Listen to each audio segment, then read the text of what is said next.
감사합니다. 오늘 설교의 제목은 범사의 양심을 따라입니다. 오늘 저와 여러분 범사의 양심을 따라 살고 있습니까? 양심에 대한 사전적 정의는 옳고 그름과 선과 악의 판단을 내리는 도덕적 의식 혹은 도덕적 자아입니다. 양심은 누구나 보편적으로 지니고 있는 내재적 자아이지요. 그래서 우리는 양심에 반하는 행동을 할 때 어떻습니까? 양심의 찔림, 양심의 가책을 느끼기도 합니다. 개미 박사로 잘 알려진 최재천 교수는 양심의 개념을 설명한 바 있는데요. 이 양심의 개념을 설명하기 전에 이 공평과 공정에 대해서 설명을 합니다.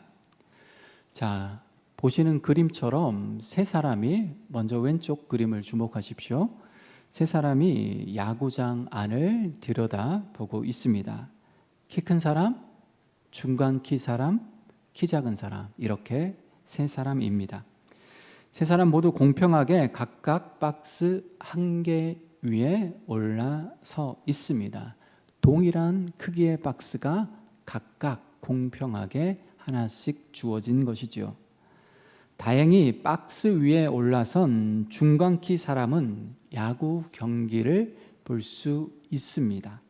문제는 키 작은 사람은 여전히 야구 경기를 볼 수가 없습니다. 자, 그러면 세 사람 모두 담 넘어 야구 경기를 볼 수 있는 방법은 무엇일까요? 키 큰 사람이 키 작은 사람에게 자기 박스를 양보하면 됩니다. 오른쪽 그림처럼 키 작은 사람이 박스 2개 위에 올라서면 담장 넘어 경기를 볼 수 있기 때문입니다. 이 그림은 공평과 공정의 차이점에 대해서 설명을 해주고 있는데요. 왼쪽 그림은 세 사람 모두에게 박스가 하나씩 주어졌기에 공평합니다. 그러나 공정하지는 않습니다. 공정은 공평 플러스 올바름입니다. 공정은 올바름의 관점에서 공평을 추구하는 것입니다. 따라서 오른쪽 그림처럼 키 큰 사람이 키 작은 사람에게 박스 하나를 양보함으로 키 작은 사람도 담 넘어 세상을 볼 수 있도록 하게 하는 것, 이것이 바로 공정한 세상, 공정한 사회라 할 수 있습니다. 이 그림은 공정한 사회가 어떻게 될 수 있는지 그 해답을 잘 보여주고 있습니다. 키 큰 사람이 자기 박스를 내어주는 적극적인 양보가 실천될 때 공정한 사회가 될 수 있는 거죠. 자, 이 지점에서 최재천 교수는 양심의 개념을 끄집어냅니다. 공정한 사회가 되기 위해선 키 큰 사람의 적극적인 양보도 중요하지만 현실적으로 중간 키를 가진 사람의 양심도 중요하다라는 거죠. 중간 키의 사람의 역할이 중요하다는 것입니다. 여러분, 중간 키 사람은 키 큰 사람과 이 키 작은 사람, 이 양쪽을 두루 보면서 어떤 마음을 느꼈을까요? 그는 두 사람 사이에서 분명 불편함을 느꼈을 것입니다. 왜 그렇습니까? 양심이 작동했기 때문입니다. 왼쪽 그림이 보여주고 있듯이 중간 키 사람은 키 작은 사람보다 키 큰 사람 쪽에 더 가까이 있습니다. 양심의 찔림을 받았는지 애써 키 작은 사람과 거리를 두고 있습니다. 왜 그렇습니까? 불편하니까. 그리고 오른쪽 그림이 보여주듯 불편함이 사라지니까 중간 키 사람이 키 작은 사람을 바라보며 웃고 있습니다. 키 큰 사람도 이제 경기를 마음껏 즐기고 있습니다. 키 큰 사람도 키 작은 사람도 손을 올리고 마음껏 경기를 관람하고 있는 거죠. 세 사람 모두 행복한 세상, 바로 이런 세상을 우리는 공정한 세상이라고 할 수 있습니다. 자, 여기서 우리는 중간키를 가진 사람의 양심이 중요하다는 것을 유추해 볼 수 있습니다. 우리가 알고 있듯이 우리 사회를 구성하는 대다수의 사람들은 중간키 사람에 속합니다. 따라서 대다수의 사람들의 양심이 제대로 작동하면, 그러니까 불합리한 일을 당하는 이들에 대해 불편함을 느끼고 그 불편함을 해결하려는 분위기가 형성되면 키 큰 사람의 양보를 이끌어낼 수 있습니다. 물론 키 큰 사람이 알아서 자기 박스 하나를 키 작은 사람에게 양보해 주면 문제는 쉽게 해결됩니다. 그러나 우리가 마주하는 현실은 키 큰 사람이 키 작은 사람에게 자기 박스를 양보하기보다는 키 큰 사람이 키 작은 사람의 박스마저도 빼앗으려고 하는 것이 오늘 우리가 마주하고 있는 현실이죠.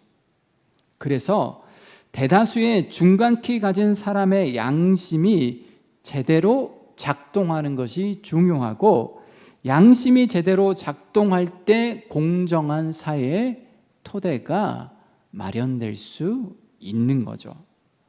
오늘 저와 여러분은 우리의 내재적 자아, 도덕적 의식, 도덕적 자아라고 할 수 있는 양심이 제대로 작동하고 있습니까? 우리의 양심이 제대로 작동하고 있다면 분명 이 세상은 보다 공정한 사회가 될 것입니다. 오늘 저와 여러분은 양심의 소리에 귀를 기울이고 있습니까? 가끔 속에서 따끔따끔 거릴 때마다, 찔림이 있을 때마다 그 양심의 소리에 집중하여 양심을 따라 선택하고 양심을 따라 행동하고 있습니까?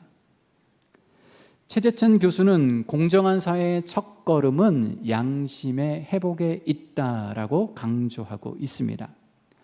오늘날 비양심적인 행동이 이익이 되고 양심이 실종된 한국 사회 속에서 양심의 회복은 아무리 강조해도 결코 지나침이 없을 것입니다. 그런데 여러분, 공정한 세상, 공정한 사회를 만드는 데에도 양심의 역할이 중요하지만 그리스도인으로 살아가는 데에도, 그리스도인다운 삶을 살아가는 데에도 양심의 역할은 대단히 중요합니다. 히브리서 기자는 그리스도의 보혈이 그리스도인의 양심을 깨끗하게 했다라고 설명한 바 있습니다. 우리 화면을 통해서 같이 한번 읽어보겠습니다. 히브리서 9장 13절 14절 말씀 함께 읽겠습니다. 염소와 항소의 피와 및 암송아지의 죄를 부정한 자에게 뿌려 그 육체를 정결하게 하여 거룩하게 하거든, 하물며 영원하신 성령으로 말미암아 흠없는 자기를 하나님께 드린 그리스도의 피가 어찌 너희 양심을 죽은 행실에서 깨끗하게 하고 살아계신 하나님을 섬기게 하지 못하겠느냐. 아멘. 그러니까 짐승의 피도 우리의 영혼을 정결하게 하는데, 구약의 제사법에 따르면 흠없는 그리스도의 보혈이 어찌 우리의 양심을 깨끗하게 할 수 없겠느냐라고 히브리서 기자가 양심을 깨끗하게 하시는 그리스도의 보혈에 대해서 이렇게 설명했습니다. 바울 역시 집사의 자격 요건으로 깨끗한 양심을 언급했습니다. 자, 디모데전서 3장 8절 9절 같이 화면을 통해서 읽겠습니다. 이와 같이 집사들도 정중하고 일구이언을 하지 아니하고 술에 임박히지 아니하고 더러운 일을 담하지 아니하고 깨끗한 양심에 믿음의 비밀을 가진 자라야 할지니. 아멘. 그러니까 여러분, 교회에서 집사를 세울 때 필요한 자질과 요건이 있는데요, 그 중에 중요한 게 무엇입니까? 깨끗한 양심의 소유자가 되어야 한다라는 거죠. 당연한 말이죠. 그리스도의 보혈로 우리의 양심이 깨끗해졌으니 당연히 집사로 교회를 섬기기 위해서는 깨끗한 양심을 따라 행하고 깨끗한 양심을 토대로 교회를 섬기고 지체들을 섬겨야 하는 거죠. 오늘 본문은 바울 자신도 깨끗한 양심을 따라 범사의 하나님을 섬겼다라고 고백하고 있습니다. 지난주에 살펴보았듯이 예루살렘 군중들을 향한 바울의 변론은 실패로 끝나버립니다. 이방인도 하나님의 구원의 대상이 될 수 있다는 바울의 말이 선민의식으로 충만했던 유대인들에게 트리거로 작동합니다. 하여 그들은 선민이라는 자신들의 자존심을 짓밟아버린 사도 바울을 향하여 온갖 욕설을 퍼부으면서 옷을 벗어던지고 공중에 티끌을 날리며 격한 감정을 온몸으로 표출했습니다. 상황이 급박하게 돌아가자 천부장은 바울을 안전한 곳으로 영내 안으로 데려갈 걸 명합니다.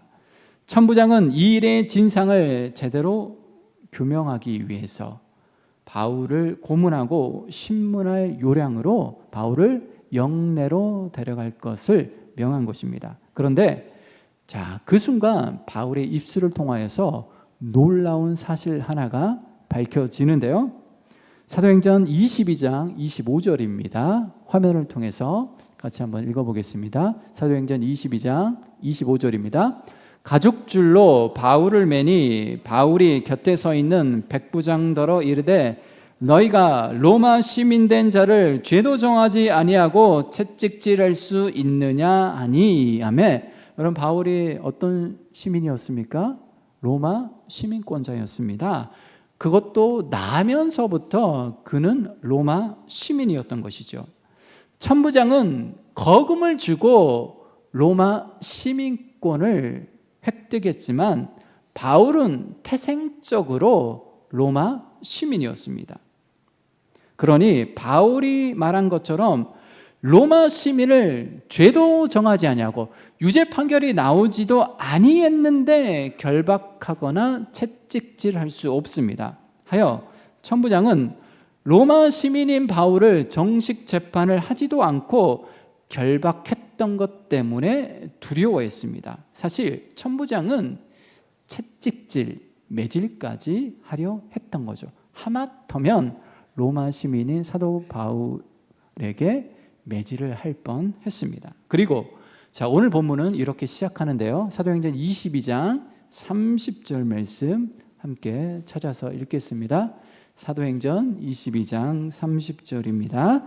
이튿날 천부장은 유대인들이 무슨 일로 진상을 알고자 하여 그 결박을 풀고 명하여 제사장들과 온 공회를 모으고 바울을 데리고 내려가서 그들 앞에 세우니라. 아멘. 천부장은 바울의 결박을 풀어준 다음 이 사건의 진상을 다시 규명하기 위해서 누구를 소집합니까? 공회를 소집합니다. 여기서 공회는 두말할 필요 없이 산헤드린 공회를 가리킵니다. 산헤드린 공회는 로마 총독부가 인정해 주는 유대인 자치기구입니다. 오늘날로 말하자면 이스라엘의 국회라고 할 수 있는 거죠. 최고의 법정이라 할 수 있습니다. 하여 바울은 산헤드린 공회를 상대로 이제 두 번째 변론을 시작하는데요, 바울은 당시 최상 위층 실세 중에 실세들로 구성되었던 산헤드린 공회 앞에서도 아주 담담하게 대담하게 자신의 입장을 피력합니다. 자, 23장 1절 계속해서 읽겠습니다. 사도행전 23장 1절입니다. 바울이 공회를 주목하여 이르되 여러분 형제들아 오늘까지 나는 범사의 양심을 따라 하나님을 섬겼노라 하거늘. 아멘. 자, 여기서 바울이 공회를 주목했다라고 표현되어 있는데요, 주목하여에 해당하는 헬라어 단어는 아테니조입니다.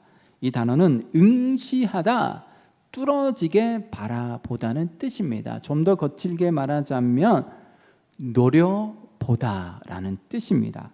바울은 전혀 주눅들지 않고 담대하게 사내들인 공회원들을 주목하여 응시하여 뚫어지게 쳐다보며 지금 이 순간까지 평생을 하나님 앞에서 깨끗한 양심을 따라 살아왔다라고 당당히 밝힙니다. 그런데 바울의 당찬 말에 당시 대제사장이었던 아나니아가 격분했고 사람들에게 바울의 입을 치라 명합니다. 그러자 바울이 즉각 다음과 같이 응수합니다. 이 3절 말씀 보십시오. 23장 3절 계속해서 읽겠습니다. 바울이 이르되 회칠한다며 하나님이 너를 치시리로다. 내가 나를 율법대로 심판한다고 앉아서 율법을 어기고 나를 치라 하느냐 하니. 아멘. 바울은 강한 어조로 도리어 대제사장에게 면박을 줍니다. 하나님이 너를 치실 것이다. 깨끗한 양심에 기초한 바울의 당찬 응수는 외식과 헛된 권위주의에 사로잡혀 있던 대제사장 아나니아를 순식간에 압도해 버립니다. 여러분, 이처럼 바울이 이스라엘의 최고 법정 앞에서 최상 위층 실세 중에 실세들 앞에서 사내들인 공회 앞에서 전혀 두려워하거나 위축되지 않고 자신의 입장을 당당하게 밝힐 수 있었던 이유는 무엇일까요? 바울의 자신감, 바울의 용기, 대담함의 토대는 무엇일까요? 바울은 그 자신이 고백한 것처럼 오늘까지 지금까지 범사의 깨끗한 양심을 따라 하나님을 섬겨왔기에 오로지 깨끗한 양심으로 하나님을 예배하는 삶을 살아왔기에 다시 말해서 범사의 하나님 앞에 한 점 부끄럼 없는 삶을 살아왔기에 사람 앞에 당당할 수 있었던 거죠. 사람 앞에 두려워하지 않고 자신의 입장을, 자신의 상황을 변론할 수 있었던 거죠. 여러분, 이것이 의미하는 바가 무엇입니까? 범사의 깨끗한 양심을 따라 하나님을 섬기는 삶이 그리스도인의 당당함과 자신감과 용기와 담대함의 토대라는 거죠. 우리가 용기 있는 삶, 당당한 삶, 힘 있는 삶, 그 삶의 토대는 범사의 양심을 따라 살아가는 것, 그 양심을 따라 하나님을 섬기는 데 있다는 것입니다. 뒤집어 보면 여러분, 우리가 사람들 앞에서 위축되고 사람들 앞에서 주눅드는 이유가 무엇일까요? 세상 속에서 우리가 무력감을 느끼는 이유는 무엇일까요? 세상을 변화시키기는커녕 세상을 통해서 오히려 세상으로부터 변화당하는 이유는 무엇일까요?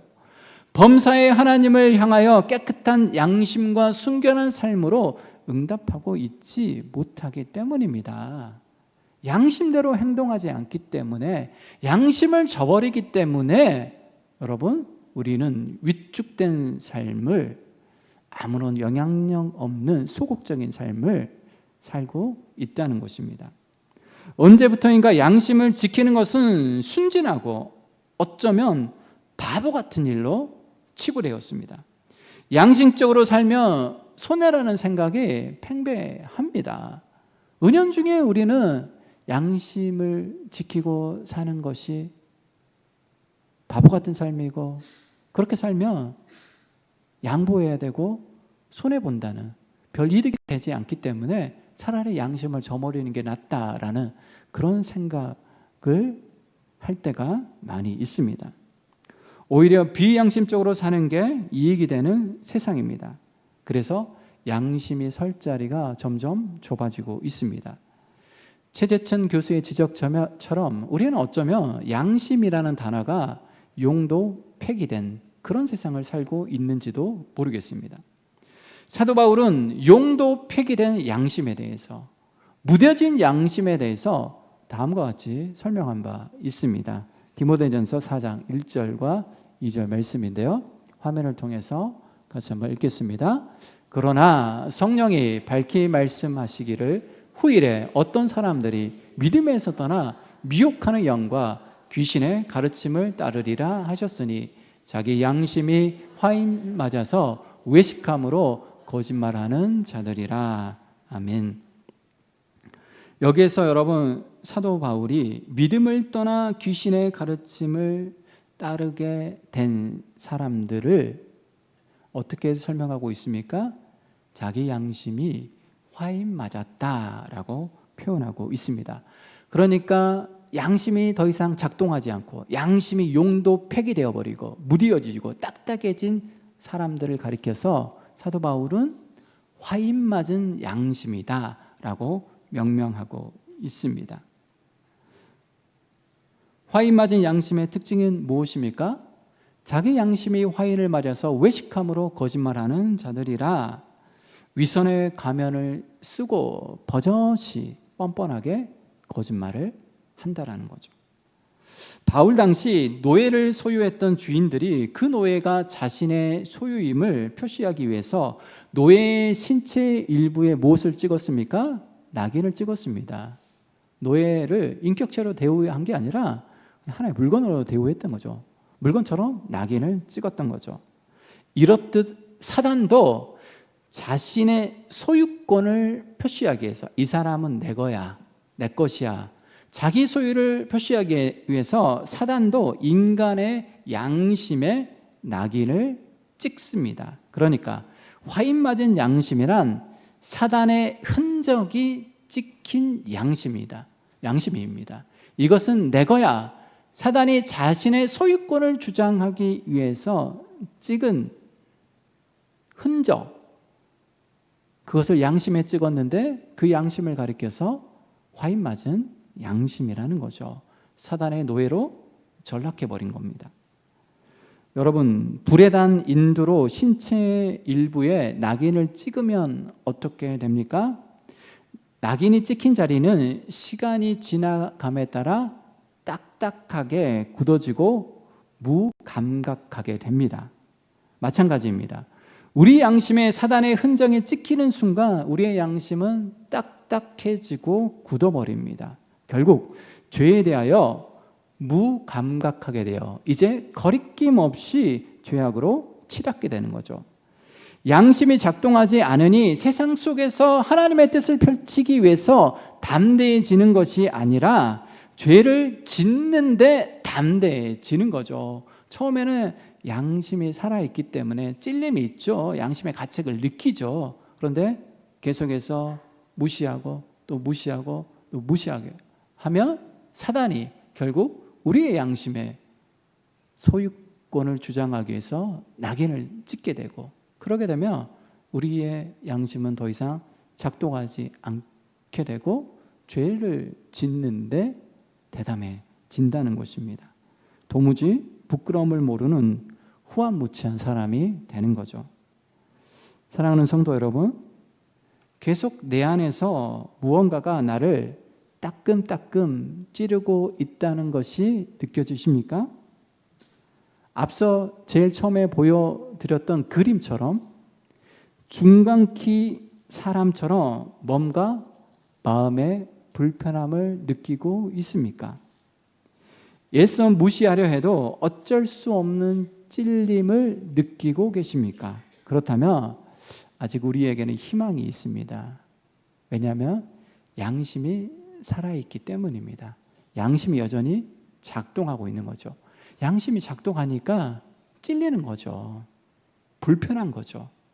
괴로운 거죠. 오늘 사도 바울은 그리스도인을 다음과 같이 정리했습니다.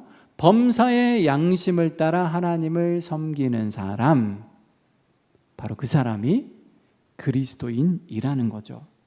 선한 양심을 따라, 깨끗한 양심을 따라 행동하는 사람, 그 사람이 진정한 그리스도인이라는 겁니다.